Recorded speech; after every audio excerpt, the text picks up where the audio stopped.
Hey Optimancers, Treantmonk here. So this is our first wizard build of 10 wizard builds we're going to be doing over the next 10 weeks. This will be the most requested wizard build I've had since this channel began, and that is the Bladesinger.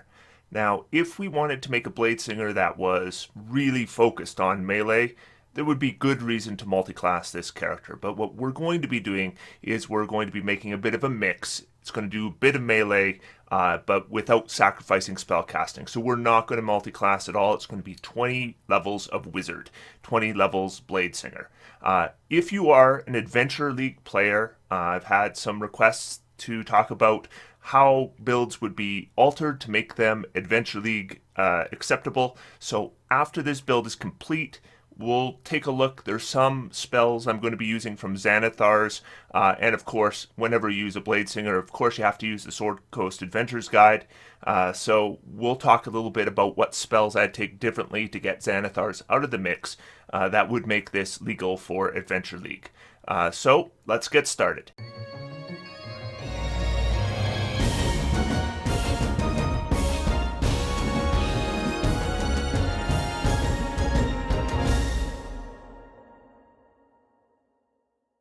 So as I said, what we want to do here is we want to make a character that is capable at melee, can absolutely go into melee and contribute, but the main focus here is going to be spell casting. And the way it works with wizard at low levels, you don't have a lot of spells, you can't cast a lot, so it will be very helpful that this character can mix it up in melee during those levels when they don't have a lot of spells. Then once they get to become a high level wizard, they're just like any high level wizard. They're going to have a ton of spells that are super powerful, and there's probably nothing we could do in melee that's going to compare to the power of high level wizard spells. But that doesn't mean that there's no reason why we wouldn't get in close. We may occasionally still use our weapon, especially if we're conserving spells. So let's take a look at how this character would be built. So we're going to call this the Blade Arcana, and I'm using no homebrew content, no Aberran content, anything like that. Now, Aberran content is very soon going to be official content, and I will probably be looking at Aberran content at some point, but I'm still assuming that in most campaigns, certainly any of the published campaigns, Aberran content isn't really appropriate. So when we look at race for a Bladesinger, of course, Bladesingers, unlike any other wizard subclass, and unlike just about any subclass in the game, are restricted to elves only. So you have to be an elf if you want to become a Bladesinger. Now, from a purely non-mechanical viewpoint, I totally disagree with this. I think that when we take flavor text and we impose it on the mechanics, by restricting player options, what we're doing is we're stifling creativity. So from a design aspect, I disagree with that. But from a mechanical aspect, it's no problem at all. Because if we're optimizing, one of the very first races we're always going to look at with Wizard is the High Elf, which is perfectly legal for Bladesinger, so it kind of becomes the default selection here. High Elf is going to give us everything we need here. +2 to Dexterity is going to help us with our melee combat, as well as our armor class and our initiative. We're going to get the +1 intelligence, so we're going to be just as good at spell casting as any other wizard. We're going to get dark vision. We're going to get perception for free. Of course, I always love to have perception. And then we're going to get a number of elf weapons. Now, I'm not going to probably use those elf weapons in melee, but getting longbow is something that will eventually be of use to us. So we get an extra language. Of course, pick whatever's campaign appropriate for you. In this case, I'll just go ahead and take Dwarvish. And then we get an extra cantrip, and this is a wizard cantrip, and it is based on our intelligence. So it's going to be just as good as any other cantrip we get. And with this character, we're going to want to take our melee cantrip. So that's our Booming Blade and our Green Flame Blade. And it doesn't matter what order we take it here, so we'll grab the Booming Blade first. Then we're going to take our Wizard. So now we're going to choose our proficiencies for Wizard. So with our proficiencies, I generally would like to take things that are going to be based on my ability scores that are going to be good, which are going to be Intelligence and Dexterity. What I'm going to do here is I'm going to take Arcana and History. I think Arcana, of course, is appropriate for a Wizard. And History, I'm thinking that this Bladesinger, maybe she's from Evermeet, and she's maybe studious of history of main part of Faerun. So then I'll take the History skill. So then we're going to go into the background. High Elf from Evermeet. Let's make her a noble. And then what I'm going to get is the persuasion skill for free. And then I'm going to get one additional skill. And because this is going to be a strong dexterity build as well, let's take stealth. I think that could come in handy, and we're not going to be wearing heavy or medium armor, so we're not going to have any penalties there. Then we're going to get a gaming set proficiency, and we'll go ahead and take Dragon Chess. And then another language, and it doesn't matter what we take here. Again, it's going to depend on your campaign. I'll go ahead and take Halfling. So then we're going to do our ability scores. With this one, I'm going to do a point buy. I think it does better with a point buy. But if you're using point buy, what you can do is you can put your intelligence to 15. That's going to give you a 16 total intelligence. Then you can put your dexterity to 14, and that'll give you a 16 total dexterity. Now, I will say that there is a feat in Xanathar's that is Elven Accuracy, where if we were to take the 15 dexterity, get it to 17, we could take Elven Accuracy, get it to 18, and then Elven Accuracy would give us 3 dice when we have advantage. I really think that there are better feats we can be taking with this character, especially considering that it's going to be in melee. We're going to have to worry about things like our concentration. So I'm not sure that Elven Accuracy is the best feat for this character, but that is a route you could take, and it wouldn't be bad. Now, Constitution, we just don't want to dump that. So we're going to take that right to 14. It's going to give us a little bit better for hit points, and that +2 on the Constitution save, including concentration saves. Gives us 4 points remaining, and you can put these where you want them. I'm going to go ahead and put a 10 in the Wisdom and a 10 in Strength, and again, it will depend on your character, but those last 4 points, you can put them wherever you like them. Now we're going to pick our starting equipment. We'll take the standard equipment. And now remember, this is not a Bladesinger yet. At this point, this is just a wizard, so we're not going to be doing melee yet with this character. So we will be trying to avoid melee with this character at this level. So we'll take the quarterstaff, doesn't matter, component pouch or arcane focus. With this build, because we're not multi-classing different spellcasters, either one is fine, and then I will take an explorer's pack. Now, there is one other thing we're going to want with this character. Because we're going to have a good dexterity, we can probably do more damage at range with a ranged weapon rather than using ranged cantrips. I'm still going to take a ranged cantrip just to mix it up a bit, and at higher levels, those ranged cantrips are going to be better than a ranged weapon. But at lower levels, we're way better off with the ranged weapon, and that could be either a light crossbow or a longbow. Because this is an elf, we have the longbow proficiency. I'm going to add the longbow right now. I would say that you want to add the longbow at some point. Certainly by level 6, you'll want a longbow over a light crossbow. Now we're going to add our spells, and we'll start with our cantrips. People who have watched this channel before know I'm going to take Minor Illusion as my first spell, because Minor Illusion has all kinds of uses, including combat uses for creating obscurement. So if you don't know how to use the Minor Illusion spell effectively, I do have a video for that. But Minor Illusion is always going to be my first choice. Because this character is going to be a Bladesinger, because it's going to be going into melee, I'm going to want both Booming Blade and Green Flame Blade. And I'm going to go a little more in detail on those as we level up. That gives me just one more cantrip to choose, and I'm going to take Toll the Dead. And the reason I'll take Toll the Dead is because I'm going to want some kind of ranged cantrip. And the advantage here is because I'll be using a longbow, then I already have a ranged attack that is going to require an attack roll. Toll the Dead, of course, is a ranged cantrip that doesn't require an attack roll. It provides a saving throw instead. So that's useful in cases where I might otherwise have disadvantage, or an enemy has a very high armor class, or is for some other reason very difficult to hit. Maybe they have the shield spell or something. Toll the Dead is a good workaround for those things. Now we get to add 6 first level wizard spells. And the first spell I'm going to take is Shield, because the shield spell is going to add 5 to your armor class using a reaction, and unlike a lot of other defenses in the game that use your reaction, it lasts the entire round, which means that it can protect you against multiple attacks. So that is often the first one I'm going to take at level 1. Now, I will learn Mage Armor, but I'm probably not going to prepare it yet, just because I only have 2 spells at first level. I just can't afford to do that.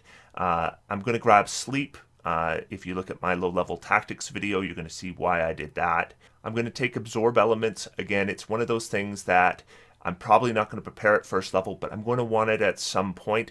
And again, with the tactics here, for the level up tactics here, I'm doing worst case scenario. So I'm not adding any extra spells. I'm only adding the 2 spells per level. So I need to make sure that I plan a little bit ahead. And absorb elements is something I'm eventually going to want to prepare. So it's best that I take it right now. That leaves me 2 additional spells. With a wizard, I like at low levels taking some rituals because we don't have the spell slots or the preparation slots to prepare all our spells or cast all our spells unless we're casting them as a ritual. The first one I'll take is Find Familiar. Again, if you know this channel at all, you know why I've done that. We can use Find Familiar to get ourselves advantage on an attack. We can use it for scouting, all kinds of different things we can do with a Find Familiar spell. And as a ritual, it is not costing us any spell slots. The other ritual I'll take is Detect Magic. This comes up all the time. If no one else in your party has Detect Magic, you want to have it because what happens is you do your combat, you defeat the enemy, and then you want to see if any of the items they had were magical. So then you use your Detect Magic ritual, and you can identify which items you probably want to grab. So we can prepare 4 spells at this level. We can't cast 4 spells at this level. We can only cast 2 spells at this level. But we will want Shield prepared. It's probably something we're going to need to cast at least once. And then we'll prepare our Sleep spell. And that's kind of our big gun spell at this level. We can often take down multiple enemies with the Sleep spell at first level. It does not scale well, so at higher levels, I'm not going to be preparing Sleep. But at first level, Sleep is almost a must-have. The other 2 I'm going to prepare. I will prepare my Absorb Elements and Mage Armor. They're probably not going to come up, but I'll have them prepared because I have the slots. So we're not going to see a huge amount of difference in our first level wizards because none of them are going to be subclasses yet. But this is generally what you're going to look at. We have 8 hit points. That's not a whole lot of hit points. Armor class of 13 isn't a great armor class. So at this point, we want to stay out of melee. We're going to be back from the rest of the party as often as we can. And I've put the longbow in, and if you can get the longbow or a light crossbow at first level, that's your preferred attack. It's going to give a +5 to hit, d8 +3 damage. So there's nothing wrong with that at first level. And then our big gun is the Sleep spell. If we do get targeted with an attack because we don't have a lot of hit points, we will want to use the Shield spell. Because we have that big 16 dexterity, we're going to have a +3 initiative, which is a good initiative. So with a wizard, at first level, that's not going to make a big difference, but as we level up, that bonus to initiative means a lot because a lot of our spells risk-friendly fire. We can then often use them before the enemies mix it up with the rest of the PCs. We can also do a lot of battlefield controls that might affect that first round of combat. So having a good initiative is important with this character. So let's talk about making this now a Bladesinger. So we'll go to level 2, and that is when we pick our subclass, and we'll pick Bladesinger. So the first thing we see is that there's a restriction for elves only. So only elves and half-elves can choose the Bladesinger Arcane Tradition. Now, my recommendation, again, is High Elf all the way. High Elf is your best option. If you wanted to choose a different kind of elf, all the elves are going to be okay because you get that +2 to Dexterity. You're going to have to deal with a +2 bonus to Intelligence, which is a bit of a downer, but it's not the end of the world. We can also choose a half-elf here, and it's not bad. We can put a +1 in Dexterity and in our Intelligence, so we could still technically have a 16 in each of those, though it does tend to stretch everything else a little bit more thin, especially when we're dealing with Constitution that we want to have pretty high. We're going to get Training in War and Song. That's going to give us light armor proficiency, so we're going to get Studded Leather as soon as we can, and that can save us a spell slot and a preparation slot.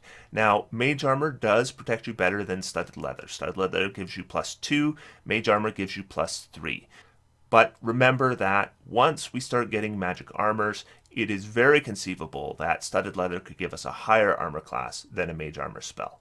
Now for my builds, I generally don't add magic items because you don't know what you're going to get. So I would assume at some point Magic Leather or Magic Studded Leather is going to come up, but I'm not going to guess when that's going to happen or what kind of armor that's going to be. Then we're going to choose a one-handed melee weapon, and this one, there's really just one choice that stands out, and that's the rapier. With the rapier, we do d8 damage. That's better damage than we're going to do with anything else we could pick that's a finesse weapon. It's a one-handed weapon, so it applies for blade singing. Now, people have mentioned to me about whip, using a whip instead of a rapier, because a whip, of course, has reach.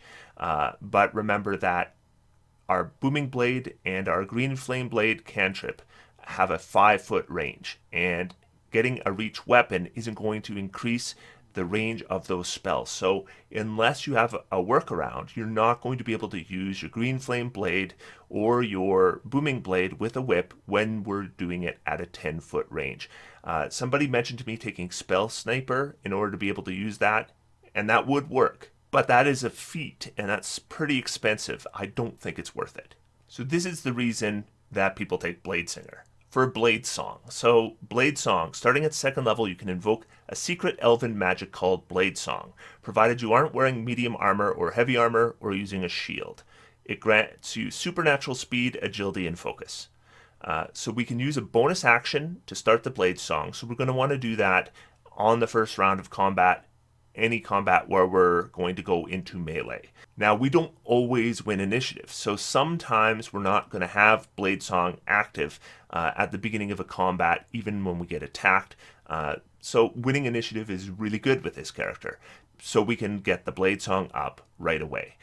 It lasts for 1 minute, so that's 10 rounds. It ends early if you're incapacitated, if you don medium or heavy armor or a shield, which we'll never do, or if you use 2 hands to make an attack with a weapon, which we will never do.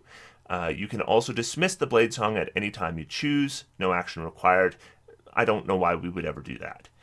While your Blade Song is active, you gain the following benefits. The first thing we get is a bonus to armor class equal to our intelligence modifier. So this is huge, right? Because this is part of the reason why we don't want to have an intelligence below 16 with this character if we can avoid it. Because that's going to be +3 on our armor class. The second thing we do is we increase our walking speed by 10 feet. Tactically, that always has use. It's not a huge deal, but it does come up. You have advantage on dexterity acrobatics checks. This probably isn't going to come up a lot. It really depends. I know some DMs will use acrobatics for allowing you to move in areas where you otherwise wouldn't be able to move by tumbling or whatever. It's often a callback to previous editions. In general, we don't use acrobatics a lot in combat. And then we gain a bonus to Constitution saving throws to maintain concentration on a spell. That equals our intelligence modifier. So we've boosted our ability to make concentration saves. We normally have a +2 save, but when we are using Blade Song, it'll be +5. +5 is not a guarantee, but it does increase our chances of making our concentration saves by a fair amount. Now, what we'll want to do is when we get to 4th level, we're going to want to get advantage on those saves as well, and that's going to make us pretty resistant to losing concentration. Now we're going to pick 2 more 1st level spells at this level. I'm going to take Grease as my first selection. Now, the advantage with Grease is it's not using our concentration. So maybe, let's say we're 5th level, we've cast a hypnotic pattern, we've incapacitated a number of our foes, and now we're looking for other spells we can cast that aren't going to use our concentration. And Grease is an option.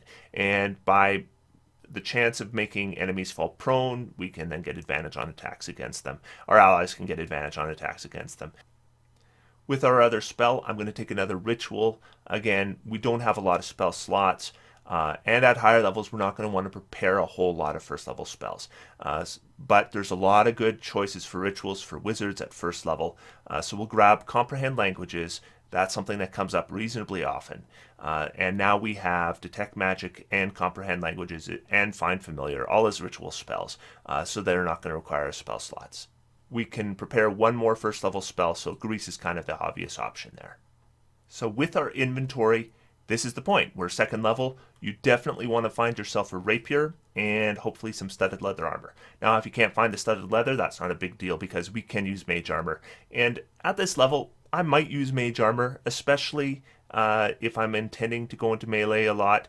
I might not use mage armor as much at higher levels because eventually I'm going to get armor that probably is as good as mage armor. But at these lower levels, I'm probably doing more melee because I have less spells. Because I'm going to get 2 blade songs per short rest. That's a fair amount of blade songs to do. Every time I do that, I'm going to go into melee. I'm going to want the best AC possible. I probably don't have magic armor yet. So at this point, I'd probably start using the mage armor spell. At last level, we're probably trying to stay back most of the time. At this level, we're going to start going into melee. So I want to talk a little bit about tactics at this point. So at second level, we're going to have 2 blade songs per short rest. We have 3 spells. We can use our arcane recovery to recover one of them, so we can potentially get 4 spells. So what are we going to cast them on? Well, probably a mage armor. We're probably going to need to do a shield, maybe even 2 shields. And then we're going to have 1 or 2 of the big gun spells, which at this level is probably still sleep, but maybe grease. Now, as an alternate, if you didn't want to take grease and you're looking for some blasts that do damage to multiple enemies, Thunder Wave is a possibility here too. Now, Thunder Wave is not going to scale well, so as we go up in levels, I'm probably not going to want to prepare Thunder Wave, but if you wanted to take Thunder Wave instead of grease, that would also be a good choice at this point. But most of the time, what we're going to want to do is on round 1, we're going to use our Blade Song. That's going to up our armor class. If we use our Mage Armor as well, then we have our 10 base armor class. Plus 3 dex makes it 13. Plus 3 from our intelligence makes it 16. Plus 3 from a Mage Armor makes it 19. Now with a shield spell, that's 24. That's a very strong armor class for second level. Probably much higher than any other character is going to have. With our rapier in melee, we're going to have a +5 to hit for d8 plus 3 damage, and we're always going to use a booming blade or a green flame blade every round of combat, because there's no real other option. The attack option's only giving us 1 attack anyway, so we might as well cast a booming blade or green flame blade. And this is what you want to do. Any time where you are going to have an enemy with another appropriate enemy adjacent, we're going to use Green Flame Blade. And the reason is because Green Flame Blade, then we can count on that secondary damage happening. So when we use Green Flame Blade, it's usually when we already know for sure that that secondary damage is going to take effect. So suddenly d8 plus 3 becomes d8 plus 6. Now, if we don't have anyone appropriate for Green Flame Blade, then we're going to do our Booming Blade. And with the Booming Blade, basically what happens is if the enemy moves, they're going to trigger the secondary damage, which is going to be a d8, about 4.5 points of damage. And we don't really know for sure if an enemy is going to move. They have to move of their own accord. And I've heard lots of tactics where we move enemies against their will, whether we're using a dissonant whispers or some kind of shove. Those don't work. Anytime we move the enemy and they didn't have a choice to move, then Booming Blade doesn't go off. They have to move of their own accord. Now, there are still ways we can make that more likely. Maybe we attack them and we back away. Now, we're going to risk an attack of opportunity if we do that, but we have a really good armor class. Still might be an option. Other things where we maybe have allies moving in positions that make the enemy want to move. Maybe if you're using flank and they want to get out of flank, those kinds of things. So there are things we can do to influence the chance of a Booming Blade taking effect. Generally, I find it's about 50-50. If you hit somebody with the Booming Blade, and it's going to depend a little bit on how your DM plays your enemies, I generally find that if I use a Booming Blade, about half the time, approximately, the secondary damage will take effect. So if Green Flame Blade isn't going to work, I'm going to use a Booming Blade, and I got a chance of doing some extra damage. And if I don't, nothing lost. Now, when I don't have Blade Song available, like let's say I've done my 2 Blade Songs already, don't have another one available, then I'm going to treat it just like I did at first level. I'm going to hang back and use my longbow. And I'm still going to have that +5 to hit, d8 plus 3 damage, so I'm not doing too bad there. And I have spells like Sleep and Grease I can do to contribute as well. Remember too, if you don't know what else to do, you can always do a Minor Illusion to create obscurement. You can always do the dodge action, which is always underrated. People always forget that you can do the dodge action. I see people doing just terrible, useless things, attacking with weapons they have no chance to hit with, when they could just be doing the dodge action because they forget they can do it. If you do the dodge action, every attack against you for the rest of the round is going to have disadvantage. That is a pretty good deal for an action when you don't have anything else useful to do. Remember too, we do have Toll the Dead. Ideally, you want to use Toll of the Dead on somebody who is already wounded. If you do, then it's a d12 damage. If they fail their saving throw, that's 6.5. That is less damage than we do with weapons. So we generally want to use our weapons unless we think we don't have a good chance to hit. If an enemy has really great armor class or we're going to have disadvantage to hit, then Toll the Dead is our favored attack option at that point. And because Toll the Dead doesn't require an attack roll, you don't have to worry. If you are in melee, you can still do Toll the Dead, and it doesn't have disadvantage or anything like that. So going to level 3, we are now going to have access to second level spells. Now with our second level spells, we want to remember that we are a melee character at this point. At this point, probably most combats we're going to be doing melee, unless they're real grinds. Those long adventuring days where you're just doing encounter after encounter after encounter, you're going to run out of your blade songs. But in most campaigns, 2 attacks per short rest isn't far off what we're doing. We might have more than that, maybe 1 or 2, but most of the time we're going to be in melee.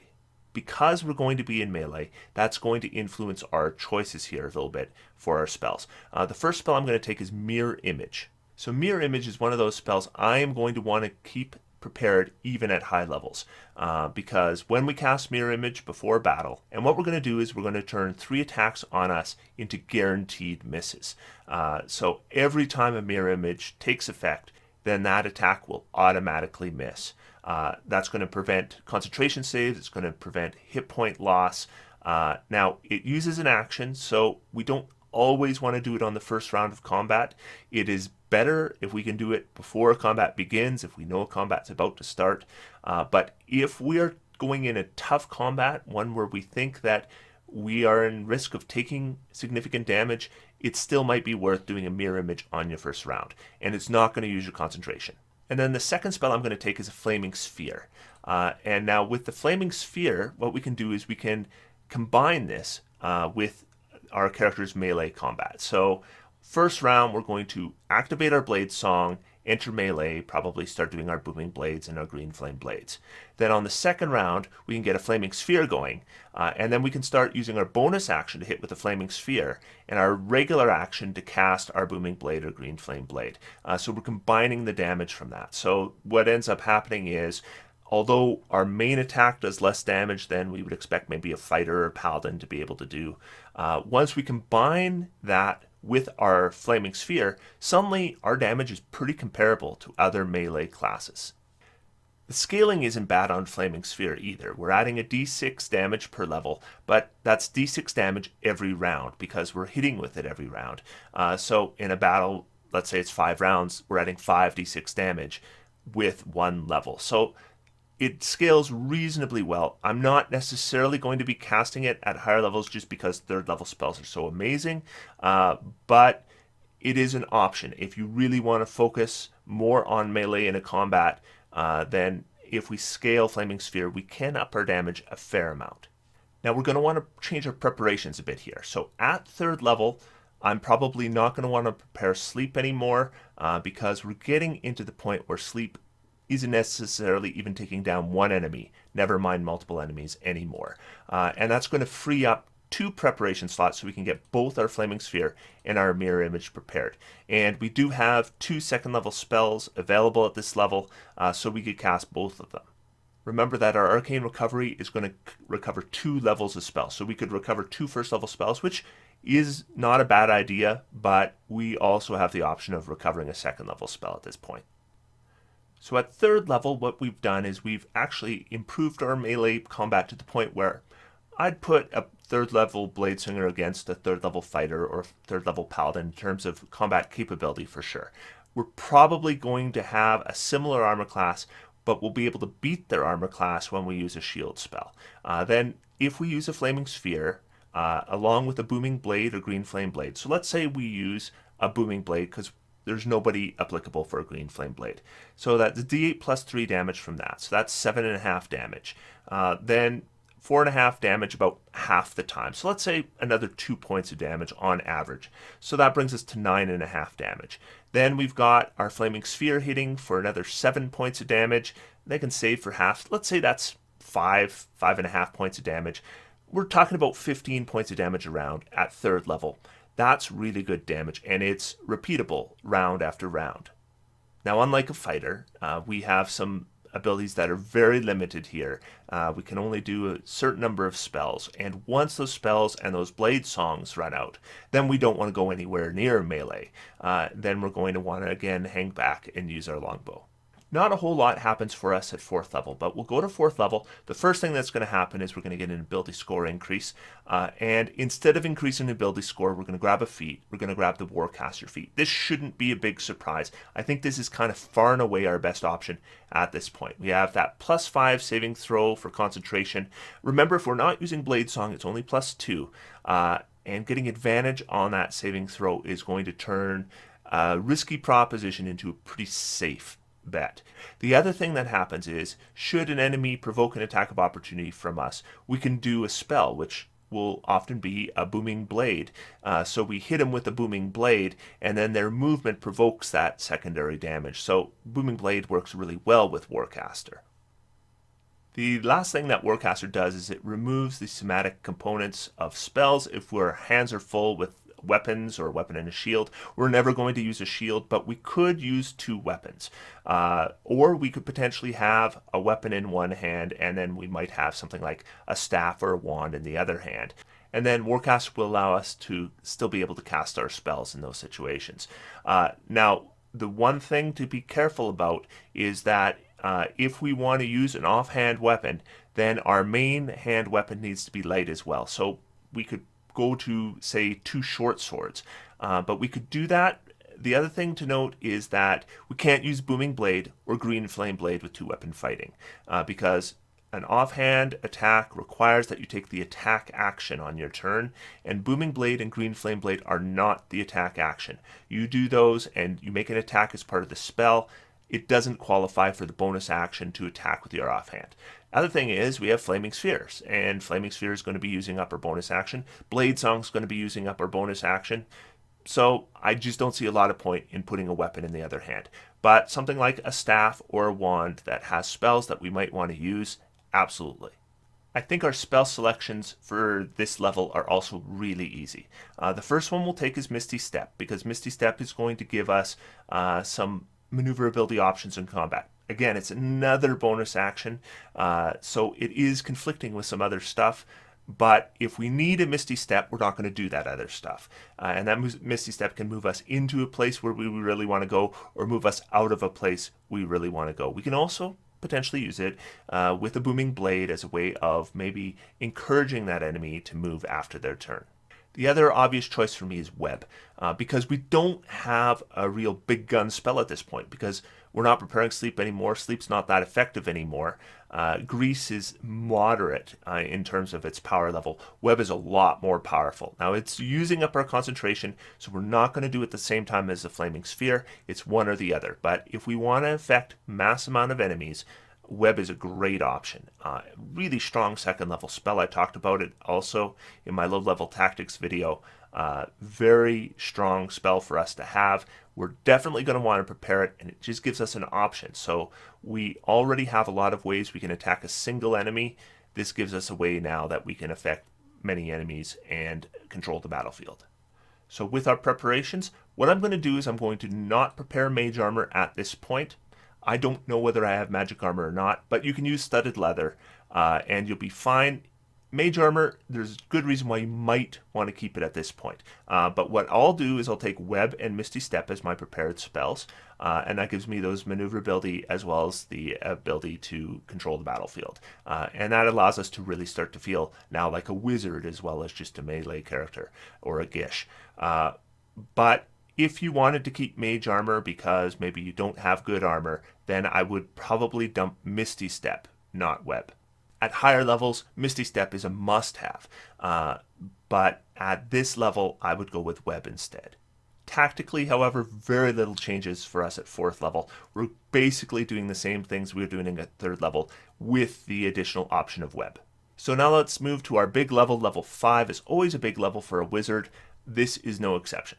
We are going to get another cantrip at this level, and it is not all that important what you take here. there's a couple things to think about. The first thing to think about is at 5th level, we're still only attacking once with our weapons, which means if we are at range and we're using our longbow, we're attacking once for d8 plus 3. We can do more damage with a ranged cantrip at this point. That will change next level. Next level at 6th level, we're going to again be attacking twice with our longbow, and now it'll do more damage than we would do with a ranged cantrip. So pick your poison. Do you want to take a ranged cantrip so that you can do the additional damage at level 5, or do you want a different kind of cantrip? Good options: Prestidigitation, Mending, Message, Mage Hand, lots of good choices here. I will take Ray of Frost at this point, just because also I think there is the advantage of affecting an opponent's movement. So we're getting a little more damage from our 5th level attack. At 6th level, I'll want to go back to longbow unless I want to reduce their speed by 10 feet. But once we get to 11th level, 17th level, we're not doing a lot of cantrips anymore. But if we are in a point where we've used up all our resources, we're trying to hang back, we're doing a ranged attack, we would be better at that point doing a Ray of Frost or other ranged cantrip over using our longbow. Keep in mind also our Toll the Dead has also scaled at this point, so it does 2d8 against an undamaged opponent or 2d12 against a damaged opponent. Now we get our 3rd level spells, and I will take Hypnotic Pattern as my first choice. Hypnotic Pattern is one of the most effective spells in the game. It stays effective at higher levels. It's always going to be worth our preparation slot. And the other thing I'm going to take at this level is Leomund's Tiny Hut. Leomund's Tiny Hut makes your long rest safe, and it's a ritual, so it's not going to interfere with our spell slots. Gives us more hypnotic patterns we can cast. Now, there is a reason why we might consider Counterspell right at 5th level. I'm probably thinking that Leomund's Tiny Hut is going to come up more often than enemy spells that we're going to want to counter. But there's good reason to consider why we might want Counterspell at this level. I'm going to take it at 6th level anyway, so we're going to end up with the same mix of spells regardless. So we're going to add Hypnotic Pattern to our prepared spells. Now we have 2 big gun spells. One's a 2nd level spell, one's a 3rd level spell, Web and Hypnotic Pattern. That will affect multiple enemies. They're both going to use a concentration. That's why we're going to be glad we have Warcaster and the bonus we get from Blade Song, so that we can set those up, take some enemies out of the fight, and now we can go into melee and mix it up. And our Booming Blade and our Green Flame Blade have both scaled at this point, so they're both going to do d8 damage regardless of the secondary damage. So even if secondary damage isn't triggered, we're going to do an additional d8 damage, and then if we do secondary damage, that damage is increased as well by a d8.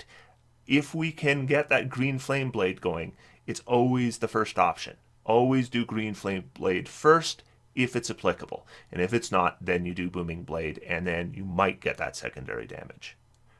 So what we'll see here is if we want to mix it up in melee with the fighters and the barbarians and the paladins, our damage now is not going to quite match up to them, even if we're using a Flaming Sphere, because they can do so much more, especially once we're getting our Rage included, our Reckless Attacks included, our Smites included. What's going to happen is they're going to be able to deliver more damage when they want to than we can. But when they're not using all those resources up, our damage is still going to be relatively comparable.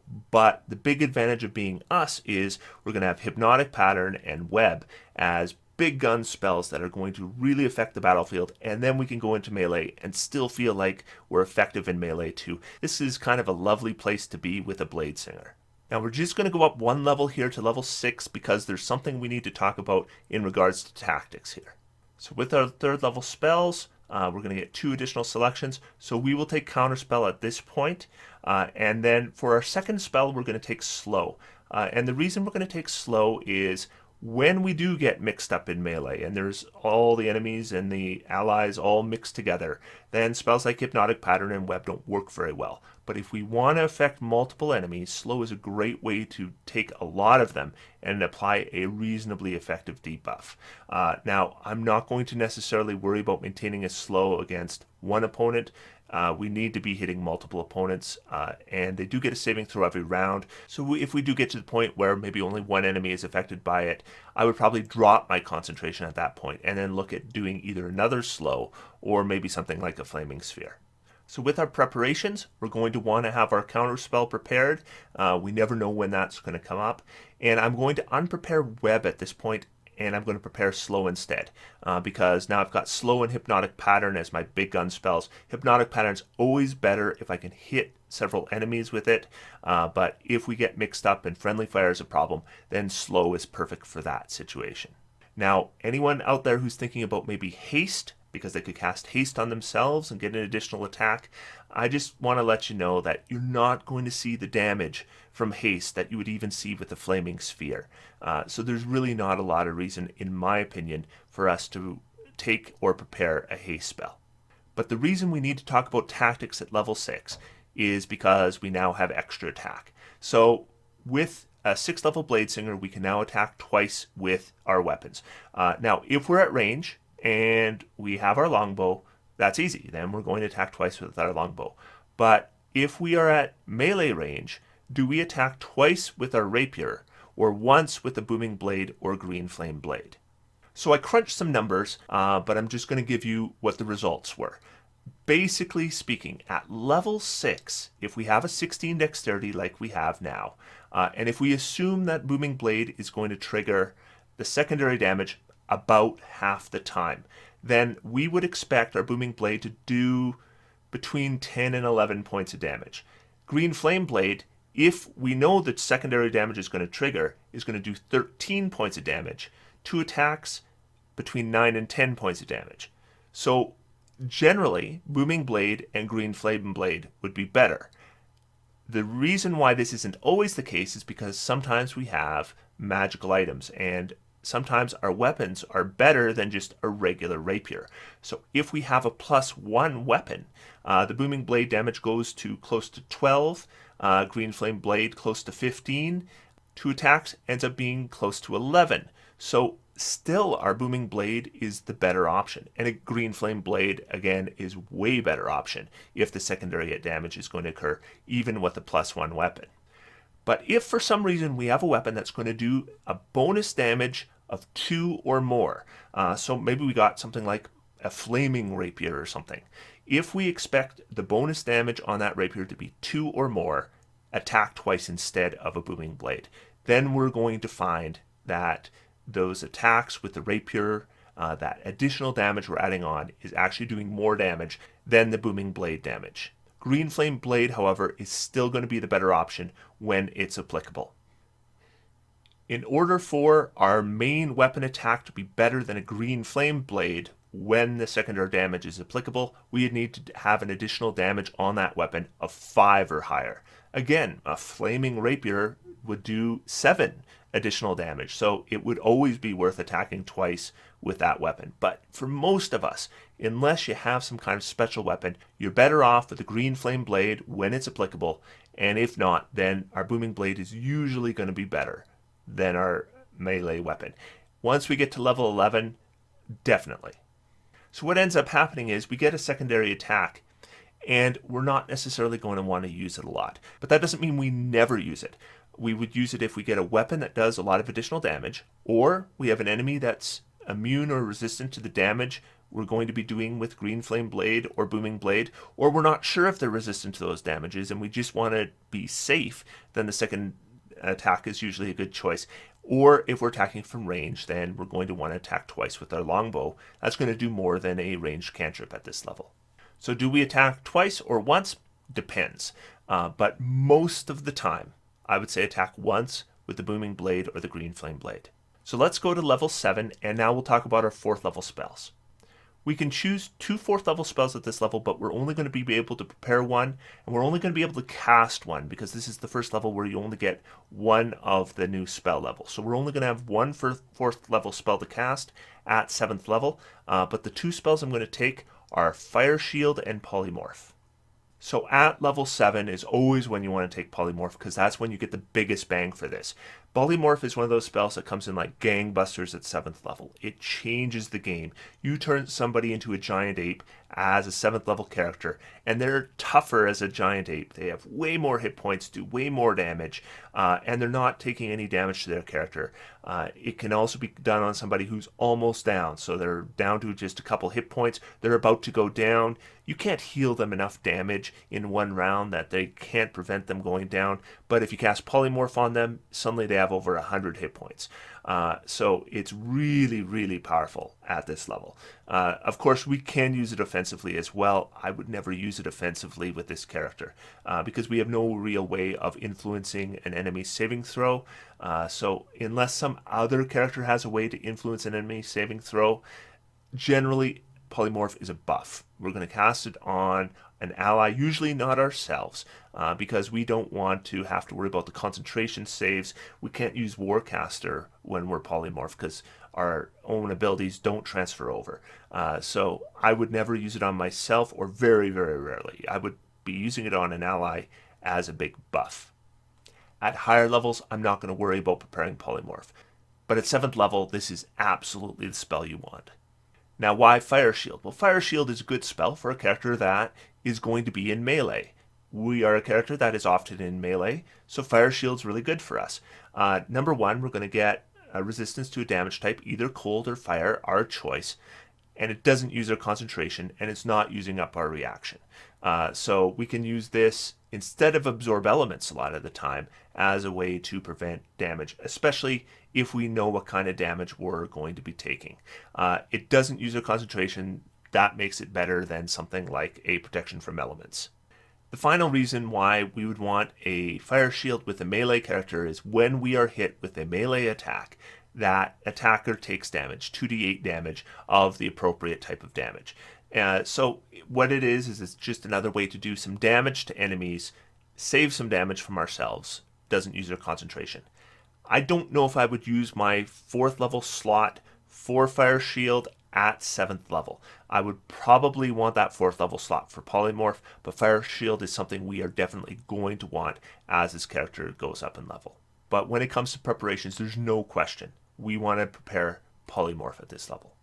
So we're going to go to 8th level. Now there's 3 things we could do here with our ability score increase, and they would all be reasonably good. The first one I might consider is because Blade Song requires our bonus action on our first round, winning initiative is often really important. So something like the alert feat is really tempting here. The other thing we could do is we could increase our dexterity. If we increased our dexterity, we could increase our initiative by 1 anyway, and we would also increase our armor class, our chance to hit, and our damage.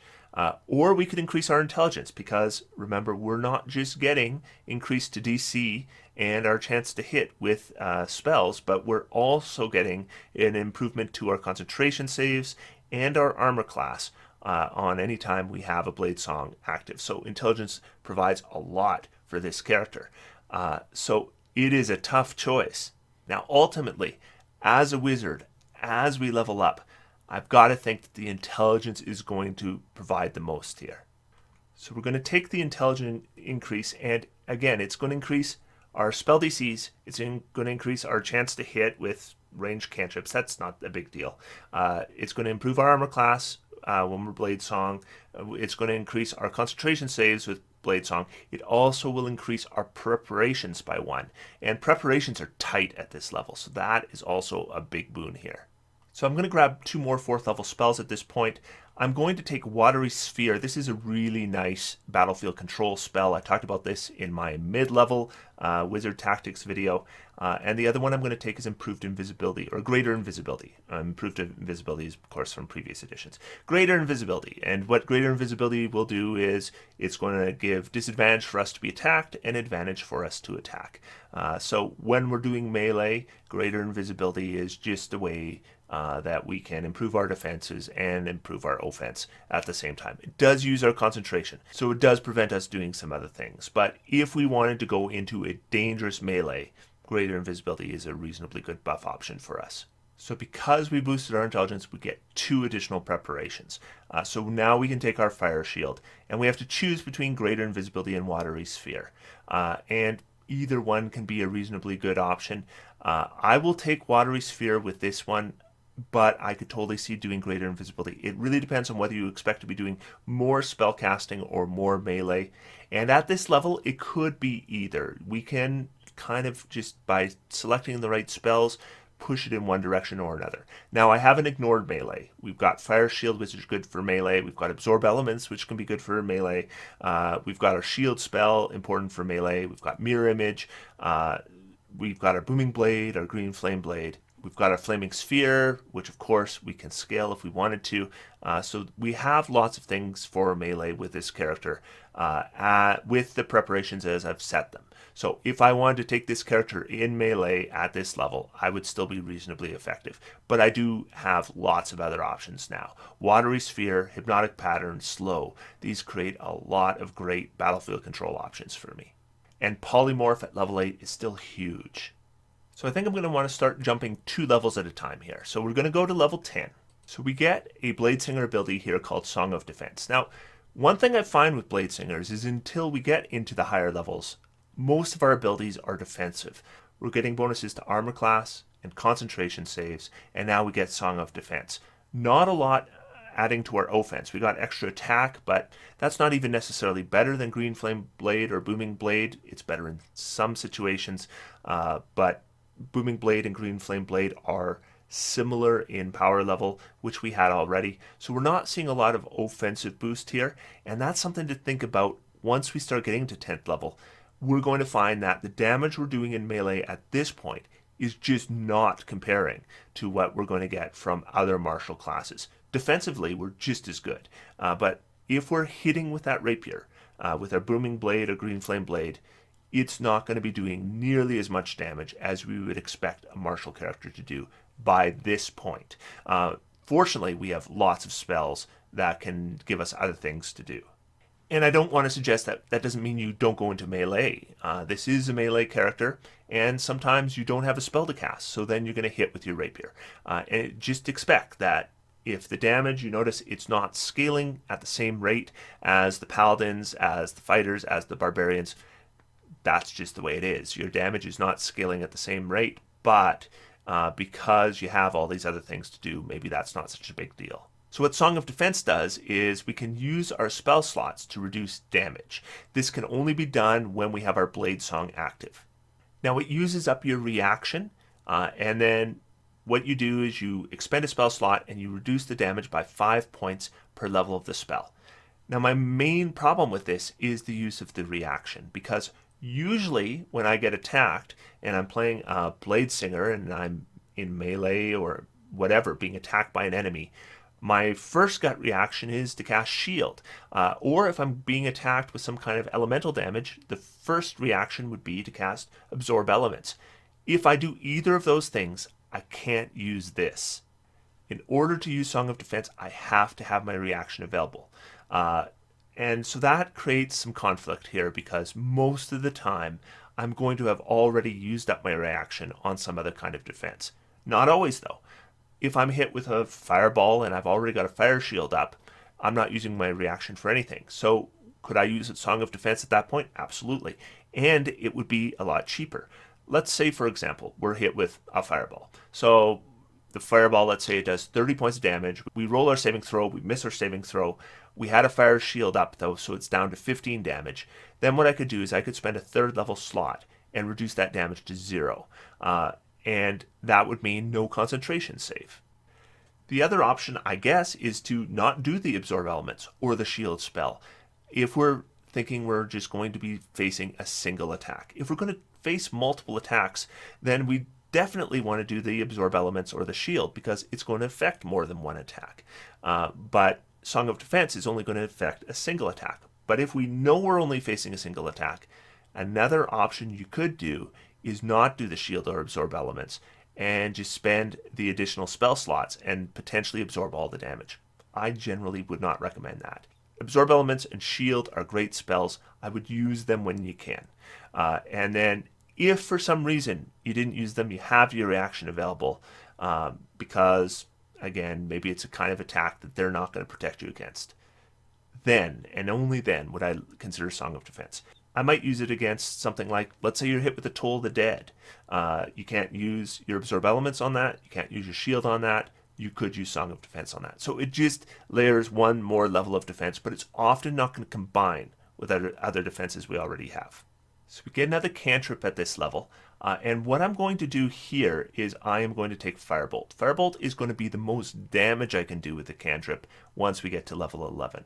And it is going to start out damaging our longbow unless we have a really great longbow. If we have some amazing magical longbow, then maybe we wouldn't take Firebolt. Take something like Mage Hand instead.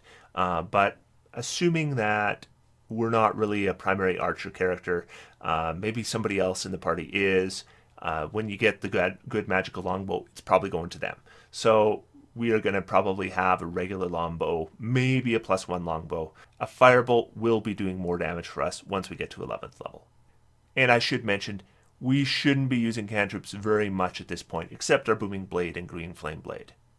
Because I've jumped 2 levels, that's 4 spells I can select. So these are the spells that I am going to select. The first thing I'm going to select is Wall of Force.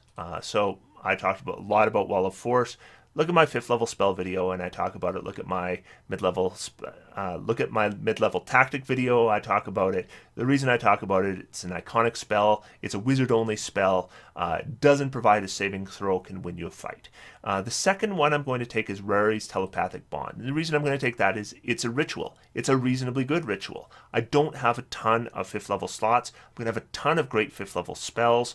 I don't have a lot of preparation slots. Taking a ritual at this point makes a lot of sense. The next one I'm going to take at this level is Steel Wind Strike. So Steel Wind Strike uses our spell attack, which is fine because we have a good intelligence score, and I can do 10 points of force damage to up to 5 enemies of my choice within range. The reason why I like a spell like Steel Wind Strike is I can do mass damage without friendly fire. So we get mixed up in melee. I want to do some damage to the enemies. I want to do damage to more than one enemy. Steel Wind Strike's a good option for me to do that without worrying about my allies at all. We also get to end up in melee with one of the enemies that we attacked with this spell, which isn't so good for most wizards, but for a Bladesinger, not bad at all. And my final spell selection at this point will be Animate Objects.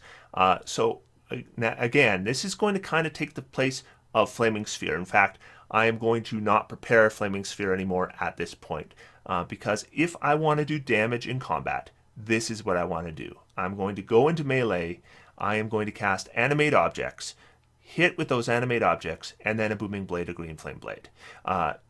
With Animate Objects, it is so powerful if we are attacking a creature that isn't resistant to non-magical damage. If they are, this is different, but if they are not resistant to non-magical damage, Animate Objects can do so much damage if we do 10 of the tiny objects, that once we add that to our damage from our Green Flame Blade or Booming Blade, once again we're going to be right up there with the damage, able to take on the Paladin doing the big smite even. Now when we get to this level, a lot of creatures are resistant to non-magical weapons. Some are even immune to non-magical weapons. We can get around some of them by doing things like silver pieces or maybe adamantium sling bolts or something like that. But a lot of creatures, there's just going to be no way for us to get around that with Animate Objects. And if we're doing resistance against Animate Objects, it is going to reduce the damage a lot, and suddenly we're not in that top rank for damage anymore. So this is really something to be using against enemies that we don't think are going to have those resistances. But in those cases, then Animate Objects is going to turn you into, once again, a pretty good melee character. So we're going to go 2 more levels up. So we're going to go to level 12. So at this point, we actually have a lot of options, a lot of really good options we could do with our ability score improvement. I already talked about increasing dexterity and intelligence last time around. Still both great options at this point. I would tend, like I did last time, to favor intelligence over dexterity. There's a number of good feats here to consider as well. Remember, we could take the alert feat and get that +5 to initiative. That would be very nice. Also, the toughness feat is a real option here because we don't have as many hit points as many of the other melee characters. And although our armor class was super good around that 3rd level point, now with paladins and fighters and everything that are getting their big magical plate mails, and a lot of them now have access to shield if they've gone Gish at all. So we're not going to see our armor class quite as effective compared to the others that we saw at earlier levels. That means we're going to get hit more often. For that reason, I'm going to take the Tough Feat. Tough Feat's going to give us 2 hit points per level, and that is basically going to bridge the gap between the hit points between me and a fighter or a paladin or a ranger. Now, like I said, this isn't a runaway. If you want to increase your intelligence, you want to decrease your dexterity, those are both decent options. They're both going to increase your armor class. More armor class means less damage. But I do find that some creatures, especially when we get to this level, hit for a lot of damage. And it just takes 1 or 2 hits and you can be down. So having that Tough Feat gives us just a little bit more durability. And then if we do need to suddenly reevaluate, we lost our concentration, we took 60 points of damage with a hit, lost our concentration, we're badly wounded, now we can Misty Step the heck out of there and use spells for the rest of the combat. We're going to pick our 6th level spells at this point. We're only going to pick 3. The first thing I'm going to do is I'm going to go back to 4th level and pick up Dimension Door. And that is going to synergize nicely with the contingency spell, which I'm going to take now. So the idea would be that I would use the contingency spell and off time set up a Dimension Door should I take maybe a certain amount of damage. So once again, we have that guy who's doing that huge amount of damage. I reach a certain hit point threshold. Then that is going to have the Dimension Door take effect and I can get out of there. The other 6th level spells I want to take are Mass Suggestion. This is generally the one I'm going to want to make sure I have prepared for when I'm actually adventuring. I'm not going to have contingency prepared on this character sheet because it's something I'm going to be doing outside of combat or outside of adventuring. So I'm going to be using Mass Suggestion with my 6th level slots most of the time. When I'm not using Mass Suggestion, I might use Soul Cage. That's another reasonably good spell. I kind of like it. It uses your reaction, so it's easy to cast. When a humanoid within 60 feet of you dies, you trap its soul. It's kind of an evil thing. If you do not like the idea of an evil thing, you might want to consider another spell. But Soul Cage has some nice mechanical stuff. We can use it to regain some hit points. We can use it to interrogate the soul that we got, to learn information that they might have. We can make an attack, a saving throw, or an ability check with advantage, and we can use it for spying, using kind of clairvoyance. So there's a lot of versatility here. It lasts for 8 hours, doesn't use our concentration. Soul Cage can be used up to 6 times for any of those effects. So just to go over quickly what I have prepared at this point. I'm going to have my Absorb elements prepared. I'm going to always keep that prepared. I'm going to have Grease prepared. That is pretty optional. If you get another good spell through a spell book or something like that, you could swap out Grease pretty easily. I'm going to have Shield prepared. I'm going to have Mirror Image prepared. Always going to keep that prepared. I'm going to have my Misty Step, my Counterspell, Hypnotic Pattern, Slow, Dimension Door, Fire Shield, Polymorph, Animate Objects, Steel Wind Strike, Wall of Force, Mass Suggestion, Soul Cage. Pretty good list of spells. If I was to make a change here, I might take Grease out, put Greater Invisibility in to give us another melee option.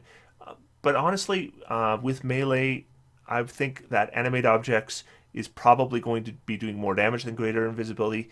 If we're in a situation where I was to take Elven Accuracy as a feat, which I might have done instead of Tough, then maybe I would do Greater Invisibility instead of something like Grease, and then I could get that super advantage with my Booming Blade or Green Flame Blade, hope for a critical. So we're going to move this character ahead to 14th level. Big thing happens here is Song of Victory. Now, at 14th level, we have so many great wizard spells. We're probably not doing a lot of melee at this point, but when we do, we're now going to add our intelligence modifier to every damage we do with our melee weapon. Now, because of Booming Blade and Green Flame Blade, and the fact that they have scaled at 11th level as well, so now they've scaled twice, we're still probably better off doing one attack with a Booming Blade or Green Flame Blade than we are even with our Song of Victory. But that's still additional damage for those as well. Now, if we were to have made our Bladesinger around melee, maybe with some multi-classing, then Song of Victory would probably be a bigger deal for us. As it is, with a 14th level wizard, full wizard, I wouldn't expect to be doing a lot of attacks with your weapon. But if you do an attack with a green flame blade or booming blade, we are going to modify it with our Song of Victory, then add in something like an animate objects for additional damage. The damage is still going to be reasonably effective for the level. So we're going to pick our 4 spells for 7th level. The first one, I'm going to take a Simulacrum, obviously. Simulacrum, of course, as a high-level wizard, kind of breaks the game. And there's no reason why, as a wizard, you wouldn't take one of the spells that really differentiate you from other classes. The second one I'm going to take is Force Cage. That should also be reasonably obvious. It is the evolution of Wall of Force. Doesn't use your concentration, it's bigger. There's flexibility in having spaces between bars or one big force cage. Then I'm going to take Crown of Stars. Now the reason I'll take Crown of Stars is because when I do want to do damage, Crown of Stars is just a good way to use our bonus action to do some damage. And if we're worried about animate objects facing things like resistance to damage, Crown of Stars gives us a way we can do damage. We can also hit multiple enemies with it. It uses our bonus action, so we wouldn't be doing it at the same time as an animate objects. It's one or the other. But Crown of Stars also is not using a concentration, so we could combine it with other things. So we could maybe do a Greater Invisibility with a Crown of Stars. And the final one I'm going to take is Teleport. Now, Teleport, it's just going to be a utility spell. And I'm not going to prepare it for most adventures. It's something I would have for those times when I'm not adventuring, or between adventures where I just need to teleport long distances. Now, if we did want to prepare it, we could do it as a mass getaway spell. And it is reasonably effective for that as well. So if you're in a really dangerous dungeon or dangerous campaign where often you have to run away, I would find a way to make sure that teleport is prepared. So what I'll be doing with this character is I'll be preparing Crown of Stars and Force Cage. I think those are my best 2 selections. And I just want to reiterate the fact here that as a 14th level wizard, this is a full wizard. We're not really a melee based character anymore. We have Force Cage, Wall of Force, we have Simulacrum. We can do so many things with spells with this character that doing some cantrip damage that is probably less than martial characters isn't necessarily what we want to be doing anymore. We can still do those things, especially when we have nothing else to do, or if we're in a slog and we're doing encounter after encounter, and we're using up those spells. We want to save some spell slots. No reason why we wouldn't go into melee. Remember, our blade song though doesn't go up with level. We still can only do 2 per short rest, so we're not going to be using it all the time. But there's so much more now we can do. We certainly are probably not using our longbow at all anymore. So we're getting into the ridiculous levels now. So we're going to go into 16th level. A lot of us will never see these kind of levels in campaigns, and that's okay. We're just going to talk about, in theory, what we would do if we got this high. So we're going to get another ability score improvement, and I'm going to raise the intelligence up to 20. We get so many different things with intelligence. Armor class, we get concentration saves. Now we get our damage is increased from our intelligence. More preparations. We get higher DC, better chance to hit when we're making melee spell attacks or ranged spell attacks. So we're getting a lot more from intelligence than a lot of wizards actually do, which is a little surprising for a character that is kind of has a melee theme to it. But if we compare it to something like a summoning style character, or a character that really focuses on battlefield controls or animate deads, we're going to find with those characters the intelligence is actually less important than it is with this character. So this means we now have an intelligence score of 20, so as high as it's going to get. Now the 8th level spells, there's not a lot here that we need to have. I do really like to have Maze. I think it's a very good spell to have and useful in combat. I like Demiplane. Don't necessarily have to prepare it all the time, but just as a place to store stuff. I talked about other ways we could use Demiplane in the 8th level spell video. Now, I'm going to take Anti-Magic Field here. This one, you don't necessarily have to take. It's not something that I would be using very often for sure. This is kind of a emergency option. Remember, if we use an anti-magic field, we're losing all our magic items, we're losing all our spells.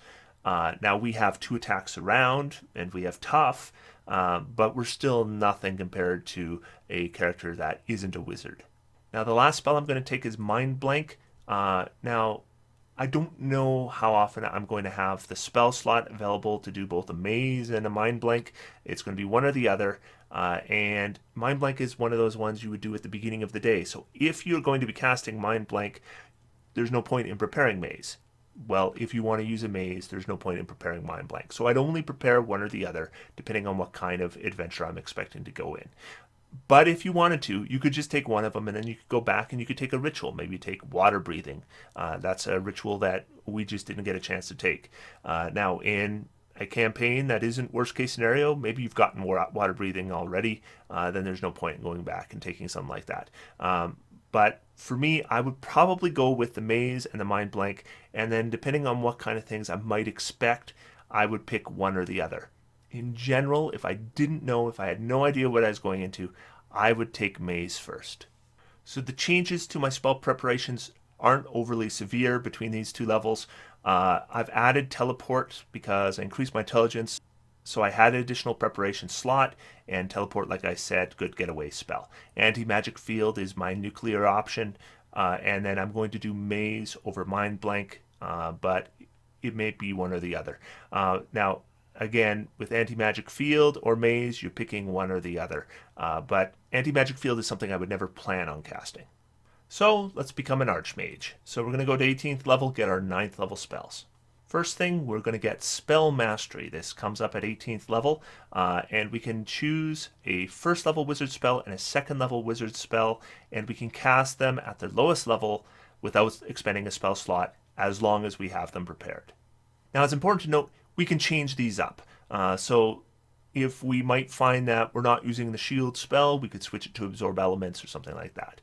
But the choices I would probably make are I would make Misty Step my 2nd level option, and I'm going to make Shield my 1st level option, because I expect those would be the spells I would cast the most.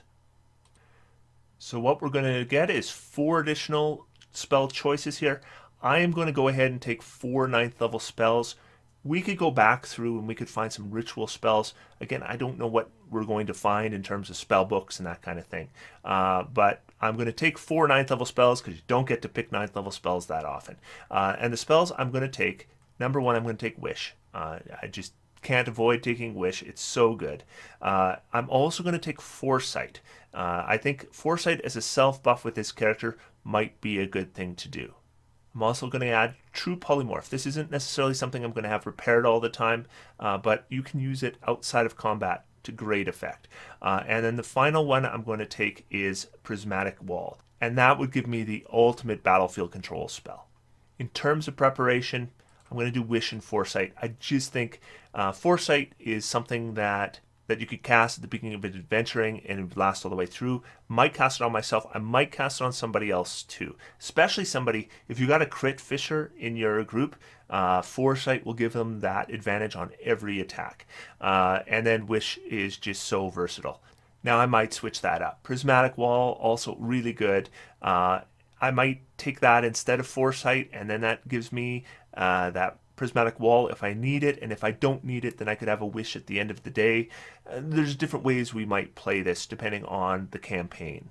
One way or the other, with 2 more levels to go, I don't see the point in taking any more 9th level spells. We just have so many at this point. Now we could multi-class, right? Once we get to 17th level, we have 9th level spells. At that point, we could multi-class and do something that maybe is going to give us some kind of bonus in melee combat. If you are thinking at this point, boy, I would sure like my Bladesinger to be as good at combat as the Paladin, you're looking at this entirely wrong. You are a wizard, they should be jealous of you. So at 20th level, we get 2 additional things. We're going to get ability score improvement, signature spells. The ability score improvement, again, we could take something like Elven Accuracy. We could take a bonus to our dexterity score. I'm going to take the alert at this point, and that is going to give me that big initiative bonus. Then we're going to get our signature spells. And what I'm going to do here is I'm going to come back to signature spells. The first thing we're going to do is we're going to do our spell selection. And because of signature spells, it's worthwhile to look at our third level spell options. So Dispel Magic is a pretty good option for us to take at this point. I would also look at something like Thunderstep. Remember, the advantage of Thunderstep over something like Misty Step is you can take somebody with you. I'm going to go ahead and take the Water Breathing Ritual at this point because we just haven't taken it yet. I don't see it coming up, but it is a good ritual to have. It's something I would have wanted to have on my list at some point anyway. And I'm going to take Clairvoyance just for a divination option. So now going into signature spells, the way it works is when you reach 20th level, you gain mastery over 2 powerful spells. You can cast them with little effort. I'm not sure I consider third level spells powerful spells at 20th level, but anyway, choose 2 third level wizard spells in your spell book as your signature spells. You can always have them prepared. They don't count against your number of spells you have prepared. You can cast each of them at third level without expending a spell slot. When you do so, you can't do so again until you finish a short or long rest. So that is not the same as our spell mastery, where we can cast it over and over again. We can cast this once, and then we can use this ability again after a short or long rest. So it's essentially 2 additional spell slots of third level. We get them back with each short rest. That's what it comes down to.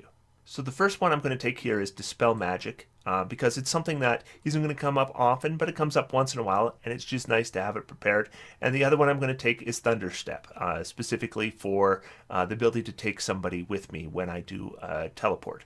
Now, something to remember about Dispel Magic and Counterspell is if we cast them as third level spells against a higher level spell, they don't necessarily work. But if we have boosted ourselves with something like a Foresight, we would have advantage on the roll, so our odds are actually really good. So at 20th level, we end up with 162 hit points, thanks to that tough feat. That really helped us out there.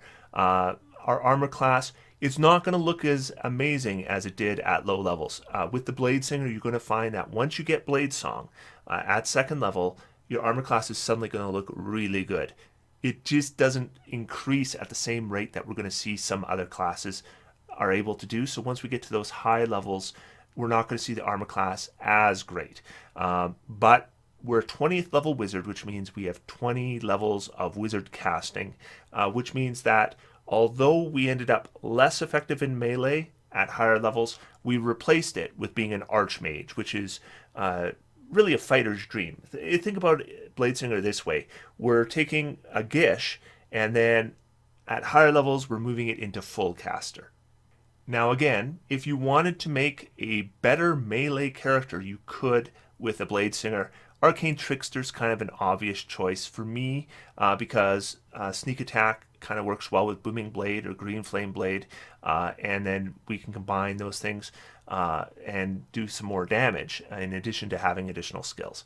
But in terms of outright power, I think this is actually the way to go over the 20 levels because 20th level wizard is as powerful as anything in the game.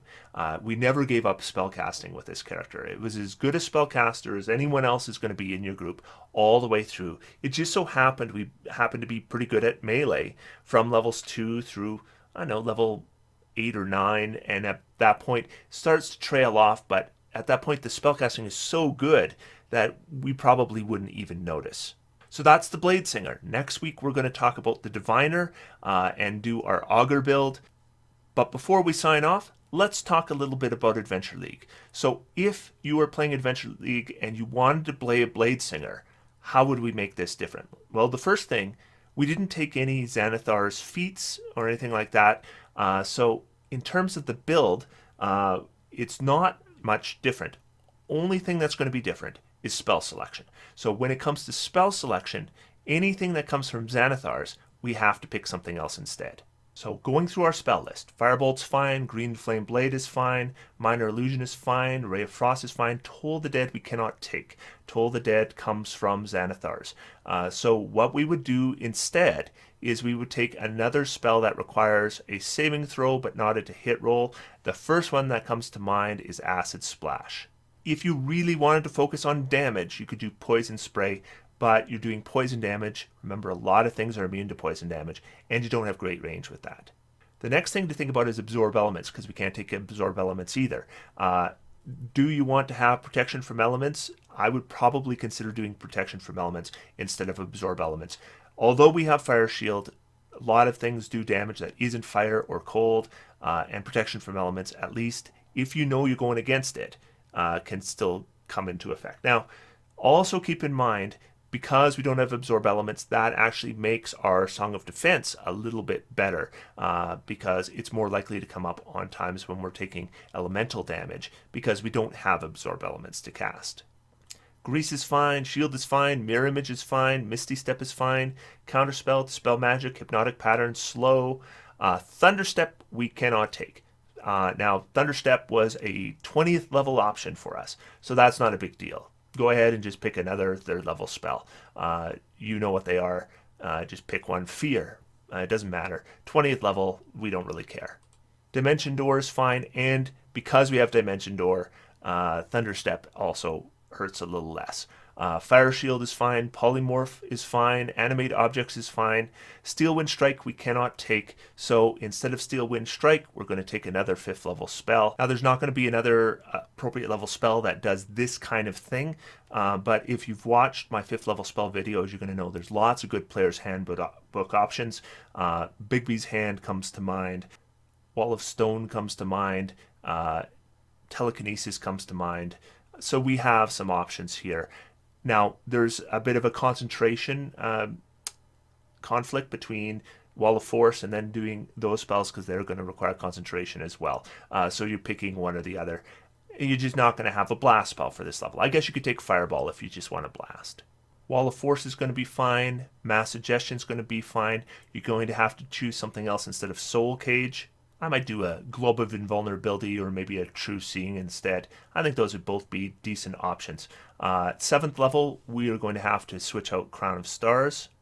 So I might just grab maybe a Plane Shift or Reverse Gravity. Force Cage is fine, Teleport is fine, Anti-Magic Field is fine, Maze is fine, Foresight is fine, and Wish is fine. So what you'll see here is the vast majority of the spells that we have are still going to be fine for Adventure League. We're not taking a lot of Xanathar spells. There's a couple in there, and they're pretty easy to switch out for other good spells. So if you want to make this character legal for Adventure League, don't be intimidated by the fact that you got to use Sword Coast Adventurer's Guide. That is not a non-starter. You can absolutely take Sword Coast Adventurer's Guide. Xanathar's isn't that hard to get rid of, because we don't need the feats. We might have taken Elven Accuracy. Obviously, then you won't. And then there's a few good spells, but there's other good spells. All the best spells in the game are generally in the Player's Handbook, so we just take those spells instead, and you'll be just fine. So that's how you would make an Adventure League character from this build. And that's it for this time. We'll talk about the Divination Wizard next time. Remember, we're going to be multi-classing that one. We're going to do a dip into Knowledge Cleric. So I'll see you for that build next week. Until then, I'm going to sit back and relax, and I'm going to have some fun. D&D is for everyone. Thanks, guys. See you next time.